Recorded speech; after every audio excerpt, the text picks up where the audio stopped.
দত্তপুকুরে খুনের ঘটনায় এখনো পর্যন্ত মাথার খোঁজ পাওয়া যায়নি, কিন্তু কি কারণে খুন তা কিছুটা হলেও স্পষ্ট হচ্ছে পুলিশ। চুরির বখরা বিবাদেই কি দত্তপুকুরে খুন? দত্তপুকুরে হযরত লস্করকে মাথা কেটে খুন আর খুনের তদন্তে নয়া তথ্য পুলিশের হাতে। জিয়াউল রয়েছে প্রতিনিধি। জিয়াউল, কি নতুন তথ্য পুলিশের হাতে উঠে এলো? একদম দেখো, চুরির বকরা নিয়ে গন্ডগোল আর তা থেকেই খুন বলে প্রাথমিকভাবে পুলিশ জিজ্ঞাসাবাদে জানতে পেরেছে। তার কারণ এই মোহাম্মদ জলিল গাজী কাশ্মীর থেকে যাকে গ্রেফতার করা হয়েছে তার রাতভর জিজ্ঞাসাবাদের পরে প্রাথমিকভাবে পুলিশরা জানতে পেরেছে চুরির বকরা, অর্থাৎ একেবারে একের পর এক এলাকা কিন্তু তারা এই চুরি করতেন এবং এই চুরি করে যখন বড় কিছু ঘটাতো তখন পুলিশের যখন নজর আসে তখন তারা কিন্তু পালিয়ে যেত বাংলাদেশে।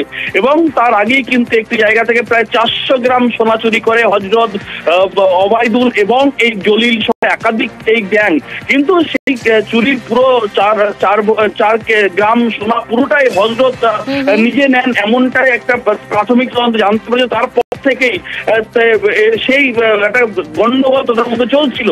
এবং দ্বিতীয় আরো একটি তথ্য উঠে এসে এই কিন্তু পুলিশের টিপার হিসেবেও কাজ করছিল, কারণ একের পর এক এই চোর যারা চুরি করছিল সেগুলো কিন্তু ধরা পড়ছিল এবং সবটাই কিন্তু হযরত টিপার হিসেবে কাজ করছিল, এমনটাও পুলিশ সূত্রে জানার পরে জানতে পেরেছে। তারপরেই তাকে ঠান্ডা মাথায় নিয়ে এসে হযরত এই দত্তপুকুরের এখানে এসে সঙ্গে দেখো এখানেই আরো চাঞ্চল্যকর তথ্য।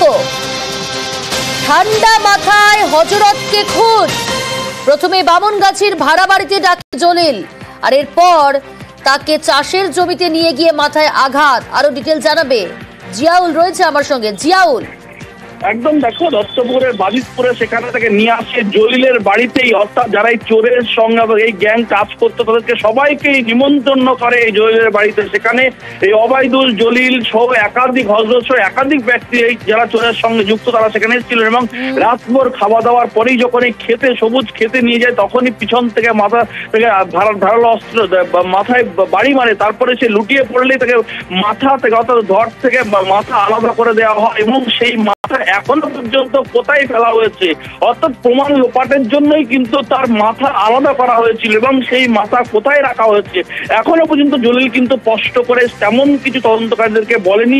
বলে তদন্তকারী একদিকে এই যে চুরির গ্যাং অর্থাৎ চোরের একটা বকরা নিয়ে গন্ডগোল, অন্যদিকে ত্রিকোণ প্রেম, দুটোই কিন্তু সামনে এনে জিজ্ঞাসাবাদ করছে। ফলে এখনো ভাবে প্রাথমিকভাবে মনে করা হচ্ছে যে চুরির বকরা নিয়ে গন্ডগোল এবং তার থেকেই হযরতকে খুন করা হয়েছে, এমনটাই প্রাথমিকভাবে পুলিশ জানতে পেরেছে। বেশ।